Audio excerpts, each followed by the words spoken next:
I was born in Germany, actually before Hitler became Reich Chancellor.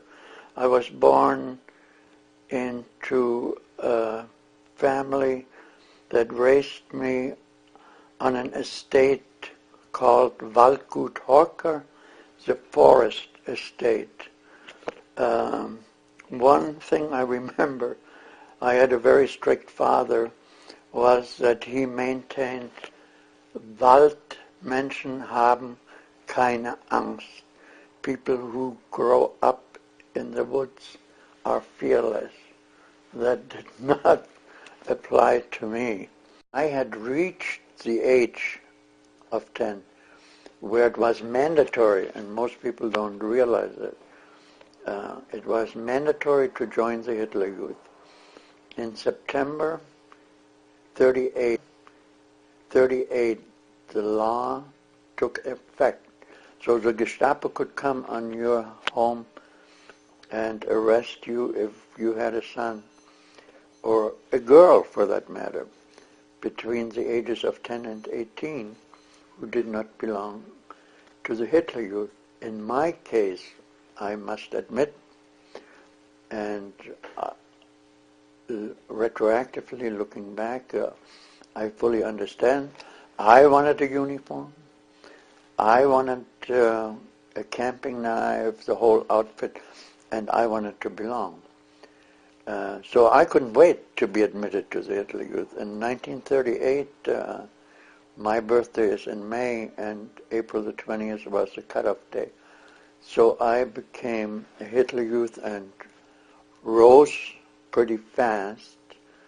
One thing the Nazis knew well is how to promote and make you feel good and make you feel important if you fit into their way of thinking and the way they wanted the German youth to develop.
I had reached the age, and of course I resided in Breslau, where I had to join the Volkssturm, the home defense.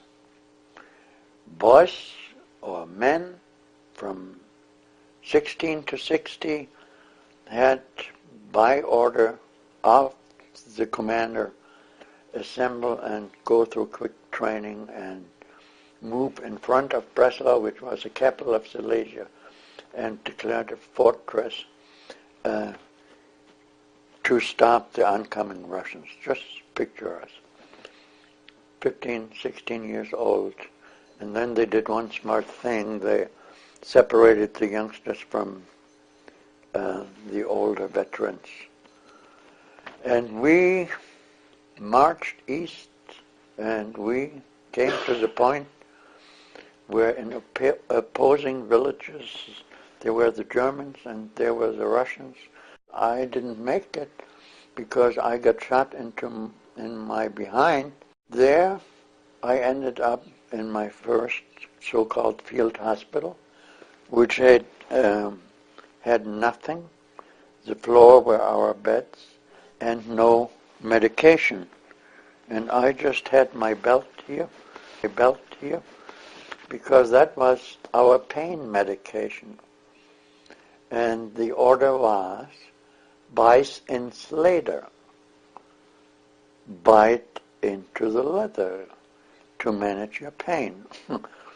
And I not only bit into the leather, I started smoking.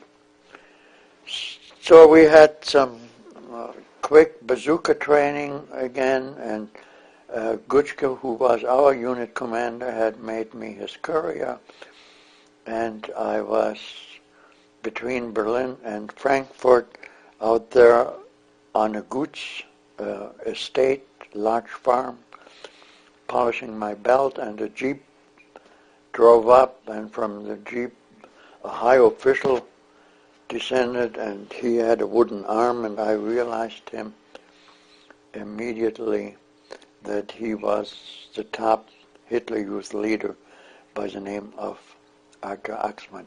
So Axmann gets out there, I salute, and he salutes back, and he gets here and said, "Where did you earn your Iron Cross?" And I said, "In Wanzen-Oletal." Had to describe it, and he said, "Are there other Hitler Youth here?" And there were 4 of us all total. And he went to my commander and said, "I want these boys in Berlin on the 18th to be part of a delegation to wish the Führer a happy birthday." We made it to Berlin. The first reception was set for 10 o'clock in the morning on the 20th, was postponed till noon, and then finally at 5 p.m. it took place. And it looked pretty dismal, except the back of the Reich Chancellery was still in a situation that we could assemble there, and Hitler dared to come up there during a time period where there were no Stalin-Orgel attacks by the Russians. There were 3 delegations. Frundsberg, which was SS delegation. Then we had Kurland, Wehrmacht delegation, and then we had the Hitler Youth.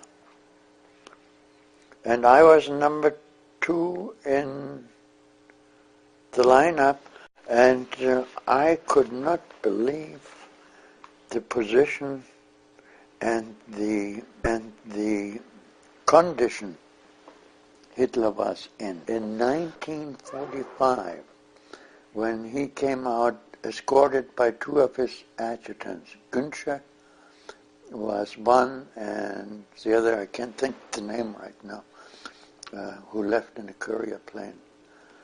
But nevertheless, I'm going to show you, he had his arm on the coat jacket, holding onto it because he was shaking so badly.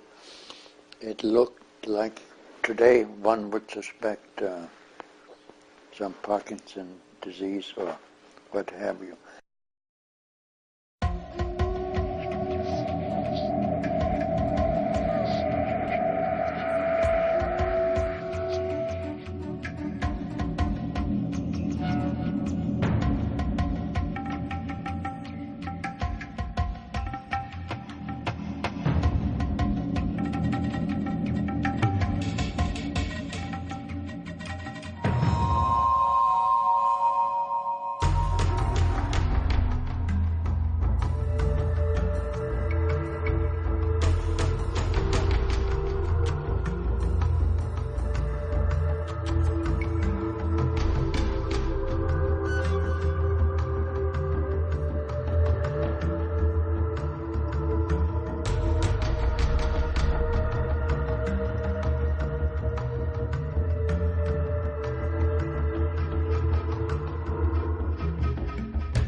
Most of my comments went right back to the units, including the others from our unit.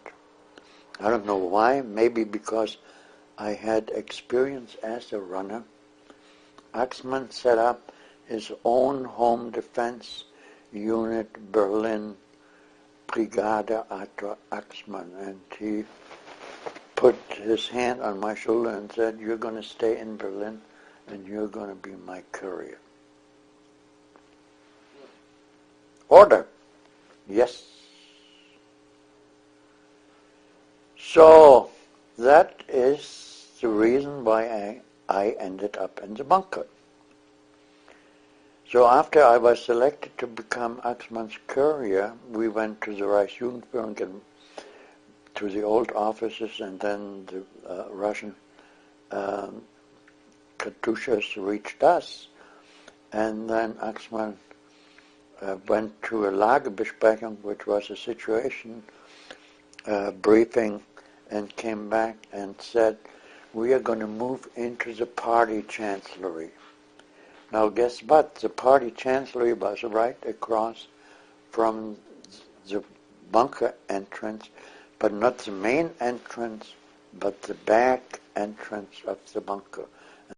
A week or so before the end of the war, the wife of the propaganda minister, Frau Goebbels, came with her 6 children. And 2 of these children, 2 girls of the children, could have been sisters of mine. They had such a resemblance of my sister Anya and my sister Ute. I was just aghast, because I knew that these kids were going to be murdered. Mrs. Goebbels was so fanatic like her husband and said it wouldn't be worth her children experiencing the future. And then, of course, they killed themselves, the Goebbels. So I knew of this, and I knew that Hitler had decided to commit suicide.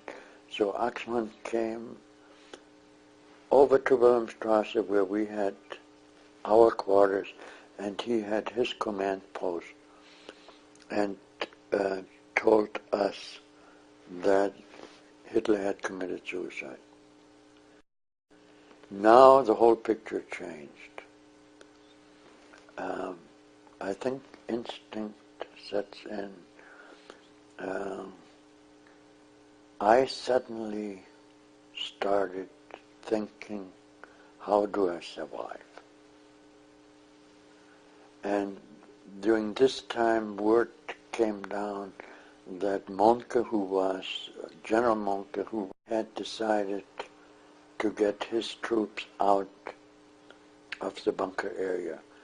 And there were other units too, and Axmann went to a briefing, and they decided in 20-minute intervals we would, during the night, try to break out and hopefully survived.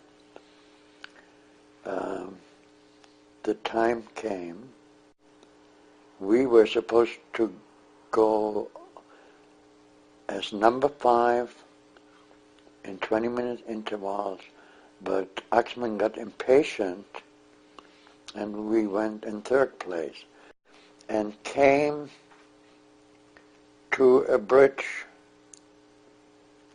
and a tank exploded in front of us, and Oxman decided, because we had proceeded single lane, and he decided we should not cross the bridge because of the fire, the intense fire, but work our ways down the river and then cross on the next bridge.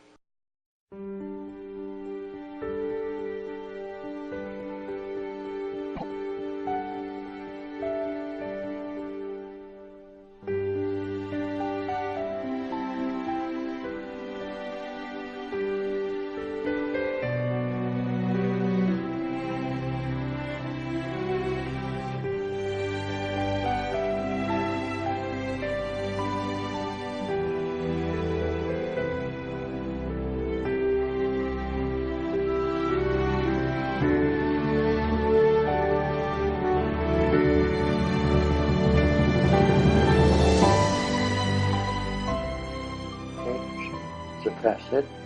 I didn't pick my parents, although I would have picked my mother. I didn't pick my religion. I did not pick the country I was born in.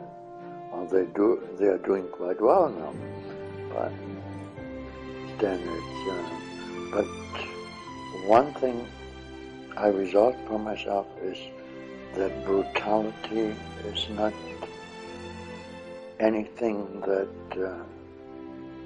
demonstrates who is manliness. So I became a peacemaker, and some people maintain the only way you can fight bullies is as a bully, and I refuse to be a bully.